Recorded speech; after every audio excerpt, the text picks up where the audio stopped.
Assalamualaikum warahmatullahi wabarakatuh. Perkenalkan, nama saya Tengku Gerahadi, Agent of Gold dari Siak. Alhamdulillah, saya dan kawan-kawan agent seluruh Indonesia sudah menyelesaikan ujian teori dan sekarang menyelesaikan tugas akhir untuk ujian praktek EGA Batch 2 ini. Untuk materi yang akan saya sampaikan kali ini adalah mengenai hitungan inflasi dan perjuangan impian. Apa itu inflasi? Inflasi adalah kenaikan harga barang dan jasa secara terus-menerus. Jumlah uang kita tidak berkurang, namun kemampuan belinya yang berkurang. Semua kerja keras kita akan terkikis habis hingga waktu tertentu. Kita ambil contoh di tahun 90-an. Harga bakso hanya Rp200. Sekarang di tahun 2021, harga bakso sudah Rp15-Rp20.000 per mangkok.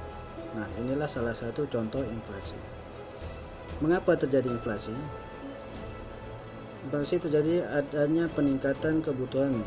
Contohnya saat di bulan puasa, barang-barang kebutuhan pokok mulai naik, seperti gula, cabai, dan sebagainya. Peningkatan biaya produksi atau cost inflation. Terjadinya kelangkaan produksi sehingga ada peningkatan biaya, yaitu meningkatnya upah, kenaikan harga bahan baku, kenaikan harga barang impor, pajak yang lebih tinggi, dan sebagainya. Kemudian banyaknya uang yang beredar di masyarakat atau mencetak banyak uang.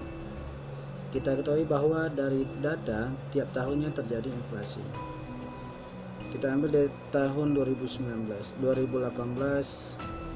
terjadi inflasi 3,20%. 2019 turun 3,03%. 2020 turun lagi menjadi 2,43%. Ketika inflasi menurun, harusnya kebutuhan barang dan jasa ikut turun. Tetapi kenapa tidak seperti itu? Dan mengapa masih semakin sulit kehidupan di masyarakat kita? Mengapa inflasi menurun tetapi kesejahteraan tidak terwujud? Yaitu dipengaruhi oleh nilai tukar mata uang kita terhadap dolar.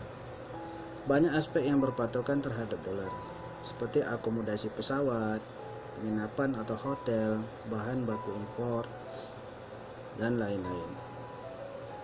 Bukan hanya inflasi yang mempengaruhi kenaikan harga barang dan jasa. Kenaikan kurs mata uang pun berdampak pada peningkatan kebutuhan hidup yang semakin tinggi. Ini kesimpulannya. Efek terjadinya inflasi mengurangi daya beli. Inflasi mengurangi daya beli mata uang akibat inflasi. Jumlah uang yang sama akan membeli lebih sedikit barang daripada sebelumnya. Berapapun penghasilan Anda, tidak akan terlepas dari efek inflasi. Inflasi berdampak pada kemampuan daya beli semakin turun. Kemudian mengubah sifat pendapatan. Inflasi dapat mengubah pendapatan masyarakat. Jika inflasi dapat mendorong perkembangan ekonomi, maka akan mendorong para pengusaha memperluas produksinya. Dengan demikian akan tumbuh kesempatan kerja baru sekaligus berubahnya pendapatan seseorang. Gajinya naik tapi tetap berkurang karena efek inflasi. Gaji tidak naik, makin berkurang, makin rugi. Gajinya dipotong, semakin sengsara. Nah, itulah efek dari inflasi. Kemudian efek terjadinya inflasi selanjutnya menghambat pertumbuhan ekonomi jangka panjang. Dampak inflasi yang tinggi mengakibatkan perekonomian turun akibat terhambatnya investasi. Efek terjadinya inflasi adalah membuat kerja keras Anda sia-sia. Maka efek dari inflasi selain bisa merugikan, dia juga semakin menyengsarakan. Bagaimana pengaruh inflasi terhadap impian? Harga impian semakin mahal dari tahun ke tahun. Contohnya sepeda motor, properti, biaya umroh, bisa kita lihat tiap tahunnya semakin naik. Nah, bagaimana solusinya? Menurut orang terkaya di Hong Kong, Lee Ka-shing, Tidak peduli berapa banyak uang yang Anda dapatkan, selalu ingat untuk membaginya ke dalam 5 bagian secara proporsional,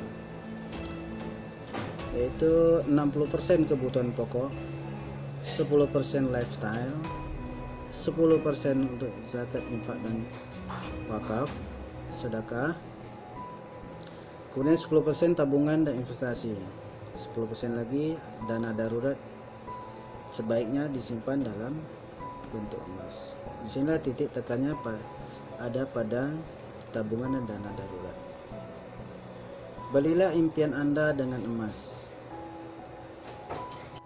Kita contohkan biaya umroh. Jika biaya umroh 25 juta dengan harga emas rata-rata 1 juta di tahun 2020, maka akan didapat 25 gram emas.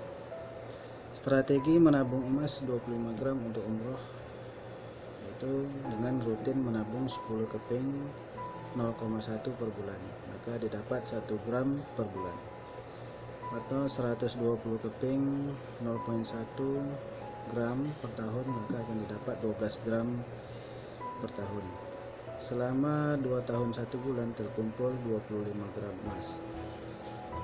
Jika kita ketahui bahwa biaya umrah di tahun 2018 sebesar 22 juta dengan harga emas saat itu 700.000 per gram, maka akan didapat 31 gram. Di tahun 2019 biaya umrah 23 juta dengan harga emas saat itu 750.000 per gram, maka akan didapat 30 gram emas. Di tahun 2020 biaya umroh 25 juta dengan rata-rata per gram emas 1 juta akan didapatkan 25 gram emas. Maka kita akan dipaksa kerja lebih keras jika meraih impian dengan menabung uang. Akan tetapi jika menabung emas maka akan lebih mudah untuk mencapai impian keluarga. Emas menjaga harta kita dari inflasi. Kita contohkan, jika menyimpan uang di rumah sebesar 50 juta di dalam lemari pada tahun 2010, maka di tahun 2020 uang kita masih tetap 50 juta. Nilainya sama, namun apakah daya belinya juga tetap? Jika kita konversikan uang tadi 50 juta menjadi emas di tahun 2010 dengan harga emas 350.000 per gram, maka emas kita dapat 142,8 gram. Nah, di tahun 2020 rata-rata harga emasnya 1 juta, maka emas yang kita tabung 142,8 gram tadi kita konversikan jadi uang menjadi 142,8 juta. Nah, uang yang kita simpan 50 juta kalau diberangkatkan umroh di tahun 2020 hanya bisa memberangkatkan 2 orang. Jika kita menyimpan dalam bentuk emas, biaya umroh 2020 sebesar 25 juta, kita bisa memberangkatkan sekitar 4-5 orang. Artinya dengan emas maka harga-harga tetap bahkan menurun harganya. Emas adalah solusi dari inflasi. Demi tercapainya rencana keuangan masa depan keluarga kita, maka perlu memilih tabungan emas, yaitu dengan menabung emas EOA Gold tentunya. Tabunglah emas saat ini, maka kita telah membeli masa depan harga saat ini. Demikian dari saya. Wassalamualaikum warahmatullahi wabarakatuh.